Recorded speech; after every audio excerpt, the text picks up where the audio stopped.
Hey there, Purple Marine 81 here. As you can see, guys, we're going over the Ka Bar TDI knife, Tactical Defense Institute. Now, this was a collaboration between Ka Bar Knives and TDI, Tactical Defense Institute, which we'll use the SOG Trident as a pointer here, right here that you can see on the box. Now, surprisingly, this company is based in my home state, Ohio, so odds are you're probably going to see me do some footage of taking some of their knife defense classes and stuff like that, just because I think it'd be really cool. Now, this is part of Ka Bar's Master Series line. This is the first Master Series line knife that I've purchased from them. As you can see behind them, or behind this, that is Ka Bar's BK11 or Becker Necker. I've had that for quite some time now, and I've always been very impressed with their products. Excellent quality, the price is always right. They don't really skimp on anything that would make the product better. They're usually not real fancy, but I kind of like that. You know, they sort of come from the standpoint of this is just strictly a tool. They don't put frilly crap on there that doesn't really serve a purpose. They build it strong and from a purpose standpoint, if that makes sense. I'm kind of babbling, but you get what I'm saying. They don't really care what it looks like. They just want it to work. Not that it doesn't look bad, because I think this looks pretty sweet. This is the box that comes in. Standard stuff inside the box. Just warranty information. Sort of a manual, I guess, if you want to call it that. It does also come with, I should have grabbed it, it comes with an extra set of screws and a little Allen wrench to change it out. Now what that's for is I wanted to show you something. For some reason I was thinking that it didn't come with this, what's called, here I'll just put this down and show you. This belt clip right here. This is the TDI belt clip. Now for whatever reason when I was looking at it, I was under the impression that it was just a kind of a standard belt clip that was part of this, what is this, Zytel? Yeah. This sheath material is Zytel. Now I was thinking that it was part of the clip, that the clip was metal, but it was just one solid piece of this Zytel sheath. But it's not. It's actually TDI's belt clip. Now these 4 screws, I don't know if you can see those there, that's how it actually attaches to this. Now what's cool about that is in part of the materials that you get, the paperwork that you get inside the box, they also make an ankle holster for these. And that's why this is removable, because you need to take this off and either attach it to the ankle holster, or the ankle holster is its own separate unit. I'm not real sure, because I didn't even know they did that. If someone does happen to have the ankle holster for this, I'd be kind of curious to know, if you could leave it in the comments, as to this is part of that, or it's its own separate sheath. But anyway, what's neat about this is if I ever decide to use this to reallocate this belt clip, it is the same thing for their other smaller knives, like this. You see the same 4 small screws there? This just bolts right onto there, if you want to call it that. So if I ever wanted to swap it out to be able to use this knife, that's my attempt at painting this. You can do that as well. It's interchangeable. So I thought that was pretty cool. You know, a little bit more bang for your buck.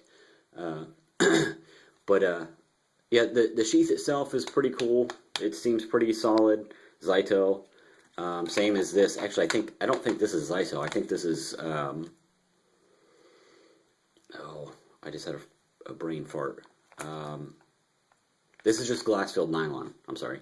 This is. So I'm glad that this is actually a little bit stronger than that. The sheath is pretty well put together. It's not overly sized, so it's easily concealable. I did try it inside my pants. It's relatively comfortable. The belt clip is really well made. One thing that I do like is it has real good retention on it, but also, I don't know if you can see this. You're probably not going to be able to see it with the lighting the way it is here. Let me see if I can get a shot there.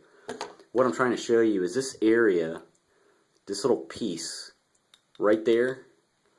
There's like a little tang that kind of goes up underneath this portion.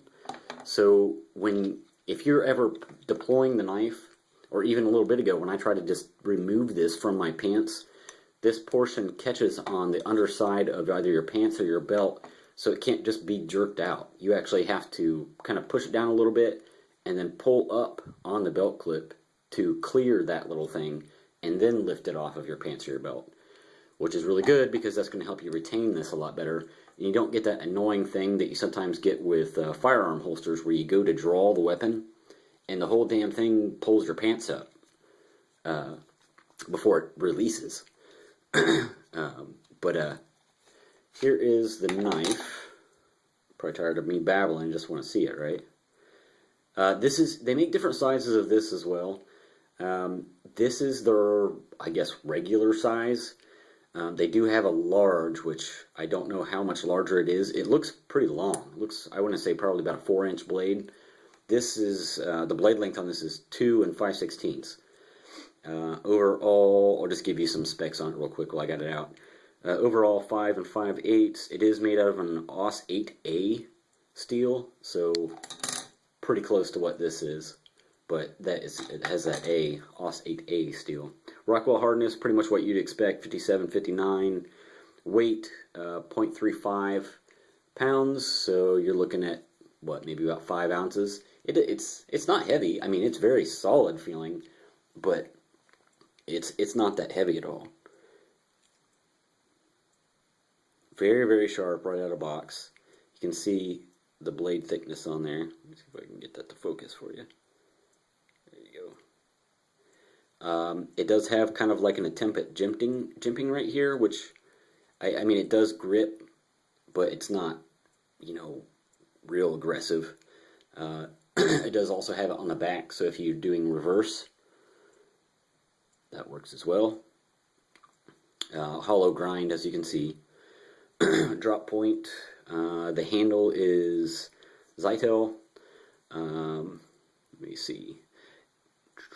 What else? Overall, my first impressions of it is I like it a lot. I mean, this thing I just think would be wicked in a knife fight. Just because of the geometry of the blade, and that's why this was kind of, let me get this box out of the way so I can kind of see what I'm doing here. The geometry of the blade is designed so that when you're holding it like this, you can do like thrust cuts, like stabbing motions, or like a punch. And then in reverse grip, it's a mean slasher because of this forward pitch of the blade. When you go into something, you're not only are you using the force and the motion of your strike, you're also using the geometry of the blade to aid in cutting. And that's really a lot of the reason why I purchased this, because I knew it would be extremely effective in a self-defense role, or even in, you know, what it was initially designed for as a weapons retention blade. So if you've got this in your left-hand side, because I'm a righty, this thing hooked into your pants right there, and you got your gun on your right-hand side, and somebody comes up and they're trying to disarm you, you can wrap their arm up, and then with your weak hand, deploy this sucker, and you can be cutting and stabbing up in their face and in their arms to get them off of you, so you can maintain positive control of that firearm. So that's why I purchased this, and like I said, anything from Ka Bar, I have yet to be disappointed, and this is no exception. So sorry about the babbling and everything, but I was just trying to get all the information I could out there for you. If you have any questions or anything, feel free to let me know. And as always, thanks for watching. Purple Marine 81 out.